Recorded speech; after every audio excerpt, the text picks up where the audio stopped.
नमस्कार, स्वागत है आप सभी का हमारी इस बेहद खास पेशकश में जिसका नाम है निवेश की एबीसीडी।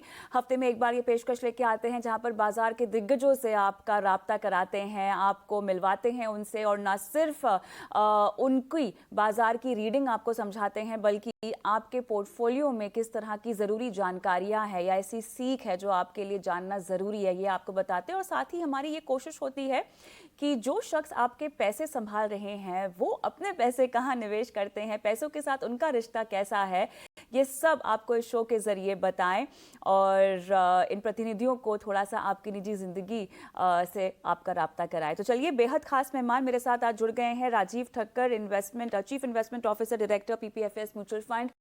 राजीव जी, स्वागत है आपका निवेश की एबीसीडी में। बहुत व्यस्त रहते हैं और दर्शकों को बताना भी बहुत ज़रूरी होगा कि बहुत महीनों बाद जो है मुझे इनका अपॉइंटमेंट मिला है, तो आज सब तरह की बातें होंगी, बाजार से लेकर आपके पैसों को लेकर रिश्तों तक, सब पर मैं बात करना चाहती हूँ विस्तार से। लेकिन चलिए, जो सबसे पहले मेरे ख्याल से लोग जानना चाहते हैं, हालांकि मुझे पता है कि आप छोटी अवधि और नियर टर्म पर बात नहीं करते हैं, लंबी अवधि और जिस तरह से आपको अप्रोच रखनी चाहिए अपने इन्वेस्टमेंट पोर्टफोलियो की, उस पर आपका तवज्जो ज़्यादा होता है। लेकिन फिर भी आपकी जो सीख है और समझ है, मैं चाहती हूँ थोड़ा बिखेर दें हमारे दर्शकों पर भी। और ऐसे में बाजार की चाल को लेकर अब जो चिंताएं हैं या जो ना चिंता करने वाली बात है, उस पर थोड़ा सा हम फोकस कर लेते हैं। चिंता वाली बात जो हमारे सामने फिलहाल खड़ी है वो है मॉनसून। अगस्त में हम सब जानते हैं 37% डेफिसिट पे हम हैं ही। सितंबर में थोड़ी सी उम्मीद है कि 5-7 दिन कुछ बारिश हो, लेकिन ओवरऑल डेफिसिट को वो कम करने में लगता नहीं है कि वो कामयाब हो पाएगी। अब इस बात को ध्यान में रखते हुए आने वाली तिमाहियों में महंगाई आरबीआई के लिए एक बहुत बड़ा सवाल निशान रहेगा। घरेलू फ्रंट पे ये एक अहम ट्रिगर, कुछ महीनों में हम देखेंगे कि इलेक्शंस की भी बहार शुरू हो जाएगी। अंतर्राष्ट्रीय स्तर पर ब्याज दरों को लेकर अभी भी अंकुश लगा हुआ है और किस तरह स्थिति अभी भी क्लियर नहीं है कि आगे कितनी और रेट हाइक होगी या रेट हाइक पॉज पर ही एक स्टैंड लिया जाएगा।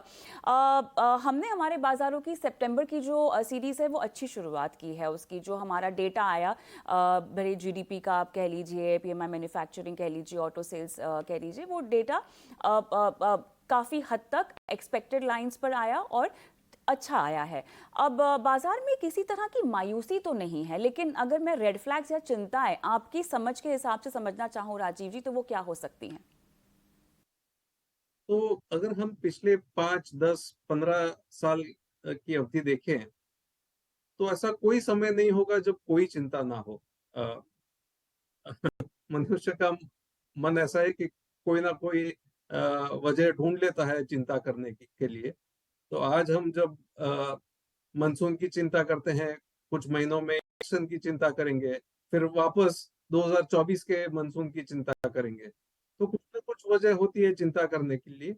लेकिन अगर हम जो इक्विटी निवेश है, जो शेयर हम खरीदते हैं, तो एक कारोबार में या बिज़नेस में हिस्सेदारी लेते हैं। तो कई सारे कारोबार हैं, आईटी सर्विसेज कंपनियां हैं, दवाई की कंपनियां हैं, स्टील, ऑटोमोबाइल, कई तरह की कंपनियां हैं। तो जो अ, बारिश कम होने की वजह से कुछ कीमतें बढ़ती हैं, जो रोजमर्रा की अपनी चीजें होती हैं खाने की, या एग्री प्रोड्यूस जिसे कहते हैं, खेती को लेकर जो है, उसमें कुछ उतार चढ़ाव हो सकता है। लेकिन हमारे देश की प्रगति देखें, आज ऐसी परिस्थिति नहीं है कि मानसून पे इतनी डिपेंडेंस हो। इरिगेशन के साधन आ गए हैं, तो मेरे हिसाब से बहुत ज़्यादा चिंता करने का कोई कारण नहीं है। और अगर हम इक्विटी निवेश देखें 3 से 5 साल के नज़रिए का नज़रिया लेके देखें, तो 5 साल पहले 2018 की साल थी। इन 5 सालों में कोविड आया गया, ब्याज की दर कम हुई, बढ़ी, कम हुई, ये सब हो गया, रिसेशन, ग्रोथ, ये सब एवरेज हो जाता है 5 सालों में। और जिस कंपनी को हम खरीद रहे हैं, उसकी मैनेजमेंट कैसी है, उसके बिज़नेस प्रॉस्पेक्ट कैसे हैं और उसका वैल्यूएशन कैसा है, ये मेरे नज़रिए में ज़्यादा महत्व रखता है। बिल्कुल सही कहा आपने। कि चिंताएं तो कभी ख़त्म नहीं होती हैं और चिंताओं के लपेटे में अगर आप आ गए तो काफ़ी दिक्कत हो सकती है और चिंता हम सब जानते ही हैं चिता के समान होती है। तो ऐसे में बहुत ज़रूरी है कि बारीकियों को समझे और फंडामेंटल्स को समझे और उसी के मुताबिक अपने लिए एक निवेश रणनीति भी आप बनाएं। लेकिन इसको अगर हम थोड़ा सा और बारीकी में जाकर इस पर बात करना चाहें राजीव जी, तो मैं चाहती हूँ कि जिन मुद्दों का जिक्र अमूमन न्यूज़ चैनल्स पर होता रहता है और जो अखबारों में होता है, सोशल मीडिया पर होता है, अरे ये हो जाएगा, अरे ये ब्याज दरें बढ़ेंगी, मॉनसून खराब होगा, इन सब का जो इम्पैक्ट भले ही शॉर्ट टर्म हो, नियर टर्म हो, निवेशकों के लिए समझना कितना ज़रूरी होगा, या इसको बस पढ़कर आप इग्नोर कर दें, सुनकर आप इग्नोर कर दें, किस तरह से आप समझाएंगे? एक चीज तो ये है कि कई बार अनुमान होते हैं न्यूज में, मीडिया में, कि क्या होने वाला है। वो अनुमान सही हो ये जरूरी नहीं है, ये पहली बात। दूसरी बात ये है कि अगर आपको कल का हेडलाइन आज पढ़ने भी मिल जाए, अगर कोई ऐसी दिव्य दृष्टि हो कि कल की सुर्खियां क्या होगी, वो आज अगर आपको पता चल जाए, फिर भी उसका बाजार पर क्या नतीजा होगा ये कहना बहुत ही मुश्किल है। अब अभी हम ब्रेग्जिट की बात करें तो लोगों का अनुमान था कि ब्रेग्जिट नहीं होगा, और अगर ब्रेग्जिट हो गया तो स्टॉक मार्केट में गिरावट आएगी। यूएस में ऐसी धारणा थी कि हिलरी क्लिंटन जी चुनाव जीतेंगी, और अगर ट्रम्प जी चुनाव जीत गए तो स्टॉक मार्केट नीचे आएगा। तो ये न्यूज विपरीत आने पर भी नतीजा कुछ और ही निकला। तो मेरे हिसाब से इन सब चीजों पे ज्यादा ध्यान नहीं देना चाहिए। ठीक है, ठीक है। राजीव जी, दो बाजार में चाहती हूँ कि आप दर्शकों को समझाएं कि फिलहाल जो है किस दोराहे पर खड़े हैं। भारत अपने तमाम डेटा, अपने तमाम सिनेरियोज को ध्यान में रखते हुए किस तरह मजबूती से खड़ा है, और यूएस जहां पर अभी भी चिंताओं पर एक सवालिया निशान है। वो कौन सी चिंताएं हैं और वो कौन सी आशा की किरण भले ही अगर कोई हो यूएस के बाजारों में कौन सी है, और भारत इन सबको दरकिनार करते हुए कैसे मजबूती से खड़ा हुआ है तमाम ट्रिगर्स को ध्यान में रखते हुए? तो काफी सारी चीजें अच्छी हो रही हैं भारत के लिए। भारत में हम्म, एक तो जो डेमोग्राफिक कहते हैं, हम्म। जो अपनी आबादी है उसमें युवाओं की मात्रा ज्यादा है, बुजुर्गों की कम है, जिसकी वजह से जो युवा है वो काम कर सकते हैं, उत्पादन बढ़ा सकते हैं, देश की आर्थिक व्यवस्था में सुधार ला सकते हैं। तो ये चीजें हो रही हैं। यहाँ पर कारोबार, मैन्युफैक्चरिंग करने के लिए काफी प्रोत्साहन दिया जा रहा है। तो जो इंपोर्ट पर कुछ रिस्ट्रिक्शन डाल के यहाँ की मैन्युफैक्चरिंग को पर जोर दिया जा रहा है, वो भारत के फेवर में है। जो आमतौर पर चिंता का विषय रहता है वो एनर्जी प्राइसेस, विश्व में तेल के दाम, वो थोड़े बहुत बढ़े हुए हैं, लेकिन जो पहले बहुत ही ज्यादा देखे गए थे जो दाम, उतने वो स्तर पे नहीं है। तो अभी 100-150 डॉलर का दाम नहीं होते हुए 80-85 डॉलर पर बैरल के दाम चल रहे हैं, तो वो भी चिंता की बात नहीं है। तो आमतौर पर देखें तो भारत में जीडीपी ग्रोथ रेट अच्छा है, और ये सारी अच्छी चीजें हो रही है भारत के लिए। यूएस की तरफ देखें तो रिसेशन की चिंता है वहां पर, जो इन्फ्लेशन को कंट्रोल करने के लिए जो ब्याज दर बढ़ा रहे हैं महंगाई को कम करने के लिए, इसकी वजह से उनकी जो आर्थिक व्यवस्था है उस पर थोड़ा बुरा असर पड़ रहा है और रिसेशन आने की संभावना है। लेकिन एक बात मैं बता दूं कि आज कोई भी देश अ, एक आइलैंड नहीं है, एक टापू नहीं है। सबके इंटरलिंकेजेस हैं। हमारी जो फार्मा कंपनियां हैं, हमारी जो आईटी सर्विसेज कंपनियां हैं, वो यूएस को एक्सपोर्ट करती हैं। हमारी जो मेटल और तेल की कंपनियां हैं, उनके उत्पादन के जो दाम होते हैं वो विश्व के बाजार में तय होते हैं, ना कि सिर्फ भारत में। तो जो इंटरलिंकेजेस हैं वो रहने वाले हैं। अ, भारत का जो कंजम्पशन है उसमें कई चीजें बाहर से आती हैं, जैसे कि मोबाइल फोन्स या हमारे जो इंटरनेट कंजम्पशन है, यूट्यूब देख लीजिए या नेटफ्लिक्स देख लीजिए, ऐसी सब सारी चीजें काफी इम्पोर्ट भी होती हैं।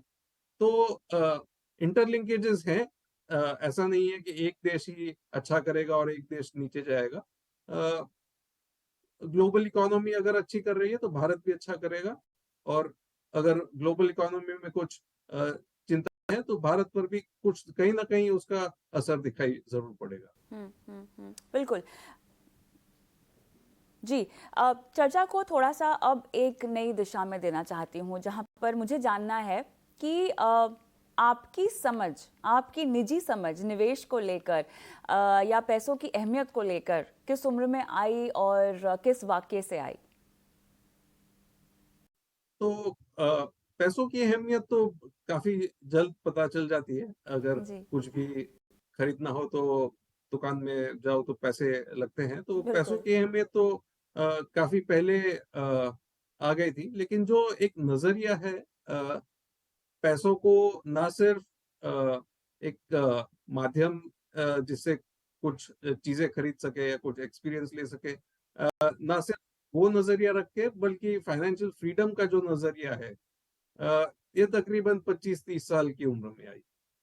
अच्छा, और ऐसा क्या हुआ जब आपको लगा कि आर्थिक आज़ादी एक अहम लक्ष्य है आपके लिए? क्योंकि मेरे ख्याल से ये एक ऐसी चीज़ है जो आप और हम मिलकर दर्शकों को और तमाम लोगों को समझाना चाह रहे हैं। आर्थिक वित्तीय साक्षरता जिसके लिए बहुत ज़रूरी है, फाइनेंशियल लिटरेसी इसके लिए बहुत ज़रूरी है। खैर, आप तो इस व्यवसाय में हैं ही, लेकिन फिर भी आर्थिक आज़ादी की समझ इतनी आसानी से तो नहीं आती है, राजीव जी।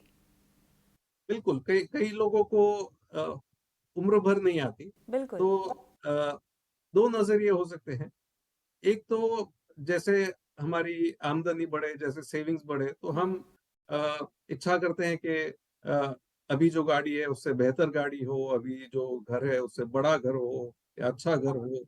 तो इसे लाइफस्टाइल अपग्रेड की दौड़ कहते हैं। हम्म। मतलब कभी संतुष्टि नहीं आती, बड़ी और बेहतर चीज की कामना हमेशा करते रहते हैं। जी। जो फाइनेंशियल फ्रीडम या आर्थिक आजादी है वो एक अलग नजरिया है। हम्म। वो नजरिया ये है कि मैं जो अ, रोज काम करता हूँ, मैं जो व्यवसाय करता हूँ, वो मेरी खुशी के लिए करता हूँ, एथिकल तरीके से करता हूँ, और अ, मेरी जरूरतें पूरी हो चुकी हैं तो मुझे कहीं भी कॉम्प्रोमाइज करने की जरूरत नहीं है, और अ, बड़े ही गर्व से और बड़ी ही खुशी से मैं अपना काम और कारोबार करता हूँ। तो ये एक अलग नजरिया है, और मेरे हिसाब से लोगों को इसकी ओर ध्यान देना चाहिए।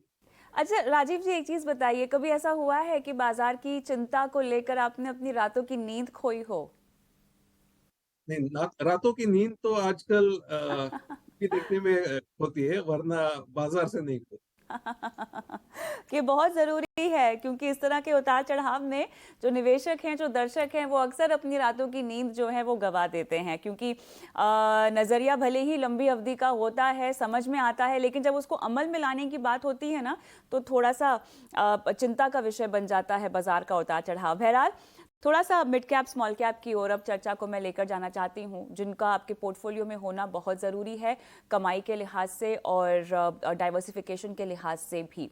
लेकिन जहाँ पर थोड़ा सा मुनाफा बनता हुआ अब दिखाई दे रहा है मिड कैप स्मॉल कैप में, क्या वहाँ से थोड़ा सा हल्का हो जाना चाहिए? क्योंकि अब डाइवर्सिफाई भी तो करना होगा, सही तरीके से एक्सपोजर बांटना भी तो होगा अपने पोर्टफोलियो में। क्या राय होगी आपकी? तो जब बाजार ऊपर जा रही है तो मिड कैप स्मॉल कैप काफी तेजी से ऊपर जाते हैं, ये पहले भी हमने देखा है। और गिरती बाजार में ये काफी तेजी से गिरते भी हैं। अ, अगर हम हमारी जो सारी लिस्टेड कंपनियां हैं एनएससी में, बीएसई में, इनके जो मुनाफे हैं वो देखें, उसको टोटल करें, तो ज्यादातर मुनाफा लार्ज कैप कंपनियां कमाती हैं। अ, मेरे हिसाब से 70% तक, 60-70% तक लार्ज कैप कंपनियां, जो टॉप की 100 कंपनियां हैं, उसमें प्रॉफिट पूल का हिस्सा होगा। अ, तो जो छोटी कंपनियां हैं उसमें मुनाफा इतना ज्यादा नहीं होता पहले। अगर वो कंपनियां बड़ी हो जाती है तो बेशक काफी मुनाफा हो सकता है, उसमें काफी अच्छे रिटर्न आ सकते हैं। लेकिन कई बार ये कंपनियों में देखा गया है इनके कस्टमर या एक या दो होते हैं, अगर उसके ऑर्डर कैंसिल हो जाए तो काफी दिक्कत आती है, या उनके प्रोडक्ट लाइन एक या दो ही होते हैं। कई बार अगर मैनेजमेंट चेंज हो जाए तो उसका बुरा असर आता है। तो जो रिस्क होता है वो भी ज्यादा होता है स्मॉल एंड मिड कैप में। तो आपने जैसे बात किया डाइवर्सिफिकेशन के लिए, ग्रोथ के लिए कुछ निवेश इनमें जरूरी है, लेकिन ओवरवेट या बहुत ज्यादा निवेश इसमें नहीं करना चाहिए। अ, हाल के बाजार को देखते हुए अगर अच्छा मुनाफा है और लार्ज कैप में कम निवेश है तो कुछ अ, निवेश स्मॉल एंड मिड कैप में कम करके लार्ज कैप में शिफ्ट कर सकते हैं।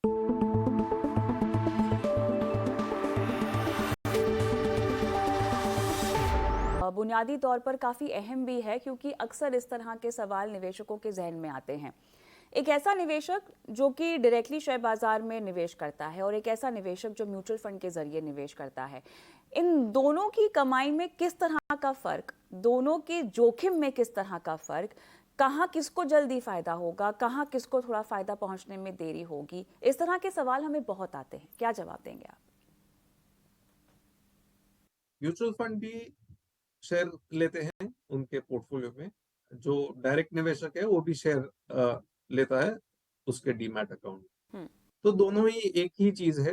हम्म। अब कोई भी चीज आपको खुद करनी चाहिए या किसी और को करने देनी चाहिए। जैसे आप अ, खाना घर पे पकाएं या रेस्टोरेंट में जाके खाना खाएं, ये एक तो पर्सनल चॉइस है, दूसरी काबिलियत है कि नहीं वो जानना चाहिए, और वो उसका ऑनेस्ट आंसर, सही आंसर होना चाहिए, और आपके पास उतना समय है कि नहीं उस पर निर्भर करता है। हम्म। अब अ, भारत में 100 लार्ज कैप कंपनियां हैं, 150 मिड कैप है, और दूसरे 250 स्मॉल कैप है। बाकी माइक्रो कैप, नैनो कैप तो काफी कंपनियां हैं, हजारों कंपनियां हैं। हम्म। आपके पास कितना समय है कि इनकी बैलेंस शीट को कवर टू कवर पढ़ें, क्वार्टरली रिजल्ट्स को देखें, इंडस्ट्री ट्रेंड्स क्या हो रहे हैं उसको देखें, और अगर आपका जो एजुकेशन है उसमें अगर आपने अकाउंटिंग और फाइनेंस में कुछ कोर्स किए हैं तो ठीक है। अगर आपका पेशा डॉक्टरी का है या ट्रांसपोर्टेशन का है या आर्किटेक्चर का है, तो आपको जो फाइनेंशियल रेशियोज हैं, जो बैलेंस शीट में क्या देखना चाहिए, वो भी पता नहीं होगा। तो अगर किसी के पास कैपेबिलिटी है डायरेक्ट इन्वेस्ट करने की तो बेशक करना चाहिए, वरना म्यूचुअल फंड का रास्ता आसान रास्ता है। 1000 रुपए से लेके शुरुआत कर सकते हैं, 500 रुपए से शुरुआत कर सकते हैं, और रेगुलरली निवेश कर सकते हैं। हम्म। किसको ज्यादा रिटर्न आएगा, ये तो घर का खाना बेहतर होगा या रेस्टोरेंट का खाना बेहतर होगा, वैसा है। अगर आपके घर में बहुत ही अच्छा अ, खाना पकाने वाले लोग हैं तो घर पे अच्छा बनेगा, लेकिन अगर वो नहीं है तो बाहर का खाना अच्छा होगा हम्म। ऐसे। बिल्कुल। चलिए चर्चा में अब जो तिमाही नतीजे हमने आते हुए देखे, इन पर आपका नज़रिया, और इन नतीजों से आने वाले तिमाहियों के लिए और कुछ सालों के लिए किस तरह की अब टोन सेट होती हुई आपको दिखाई दे रही है? कौन कौन से सेक्टर्स हैं जहां पर आपको लगता है कि जो विकास है भारत का वो तेज़ी से होगा इनके बलबूते, और अगर निवेशकों को कोई सेक्टर समझना है या जो कुछ किसी सेक्टर को रडार पे रखना है तो ये वो सेक्टर हो सकते हैं? तिमाही नतीजे अच्छे थे।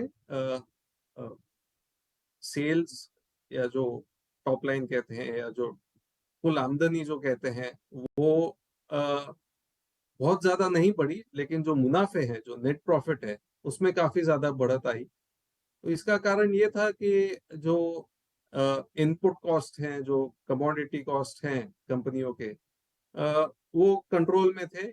इसकी वजह से जो मुनाफे का दर है, जो मार्जिन है, उसमें काफी इम्प्रूवमेंट देखी गई, काफी सुधार देखा गया। इसकी वजह से रिजल्ट अच्छे थे।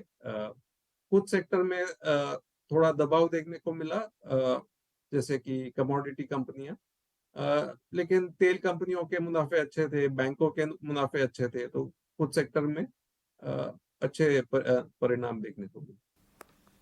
चलिए अब थोड़ा सा आगे जी जी जी जी कंटिन्यू। आगे के रुख के लिए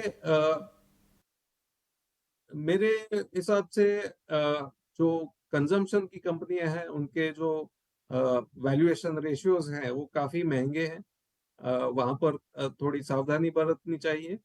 और जो बैंक के जो वैल्यूएशन रेशियोज हैं या जो सिलेक्ट पब्लिक सेक्टर कंपनियों के जो वैल्यूएशन नंबर्स हैं वो काफी आकर्षक दिखाई दे रहे हैं, तो वहां पर फोकस कर सकते हैं। अच्छा, एक चीज़ मुझे समझनी है आपसे। हम जब भी पर्सनल फाइनेंस या फाइनेंशियल प्लानिंग की बात करते हैं दर्शकों के साथ, निवेशकों के साथ, तो हमेशा कहते हैं कि अपने आर्थिक लक्ष्य जो हैं वो निर्धारित करें पहले तो। उसके मुताबिक आप उनको एक निवेश की अवधि दें, बाद में आप निवेश के लिए अपना कोई विकल्प चुनें आपके जोखिम की क्षमता के अनुसार। आपने अपने लिए कोई बकेट लिस्ट कभी बनाई थी जीवन में? आपके फाइनेंशियल गोल्स किस तरह से आपने पूरे किए, क्या क्या तय किए थे, कौन से टिक मार्क हो चुके हैं और कौन से अधूरे हैं? सारे ही टिक मार्क हो चुके हैं मेरे अरे हिसाब से, मुबारकबाद तो आपको। तो ज्यादा गोल नहीं थे, यानी अच्छा। कोई प्लेन खरीदना नहीं था मुझे, या ऐसा ऐसे कोई लक्ष्य नहीं थे। जो बेसिक घर है, जो बेसिक रिटायरमेंट कॉर्पस है, जी या जो एजुकेशन गोल्स हैं, वो सारे जो छोटे छोटे गोल्स थे वो मीट हो चुके हैं। जी और ज्यादा दिक्कत नहीं हुई।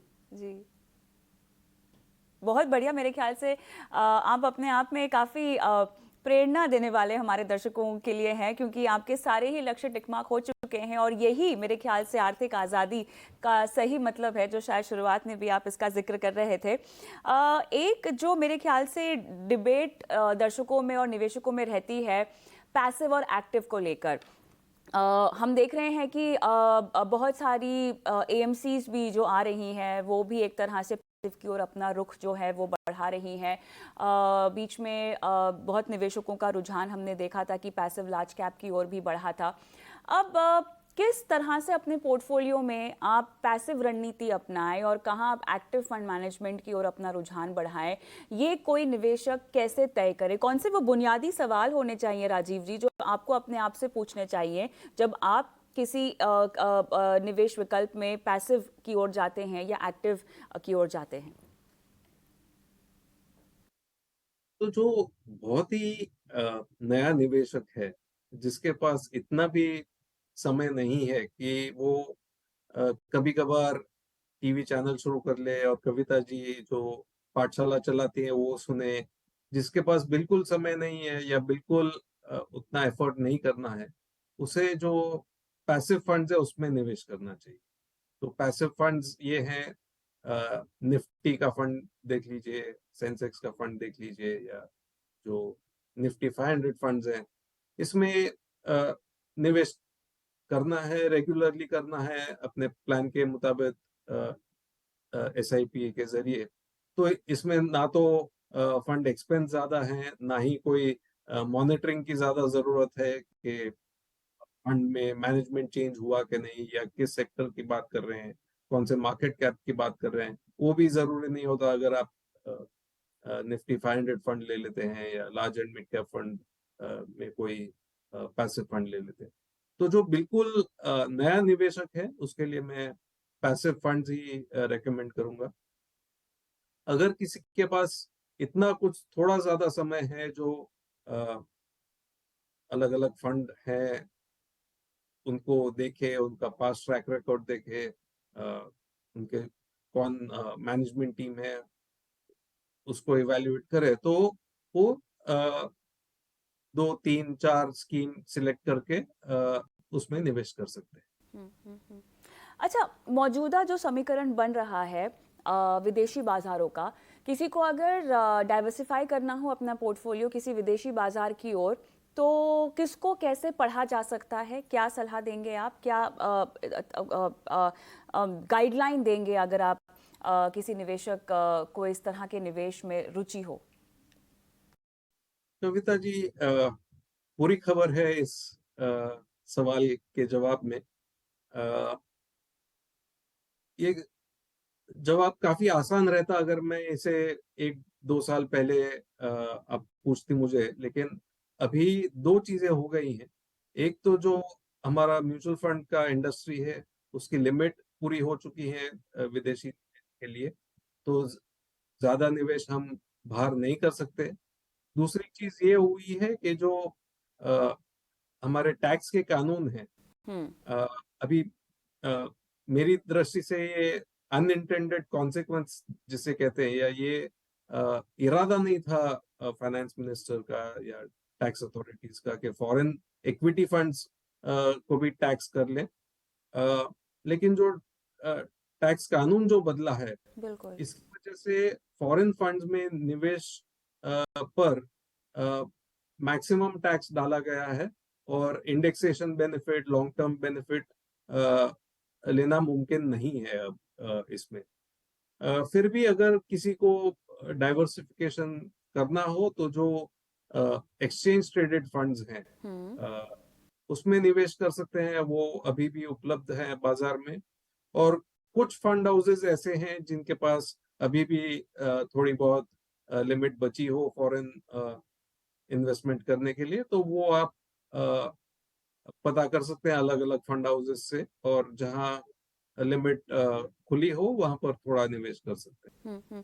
लेकिन मुझे ये बताएं किस तरह के बाजारों को समझें फिर, जो हम विदेशी बाजारों में चुनौतियां देख रहे हैं। मेरे ख्याल से कैसे आपको निवेश करना है उससे ज्यादा इंपॉर्टेंट सवाल राजीव जी मौजूदा समीकरण में ये होगा कि कहाँ निवेश करें।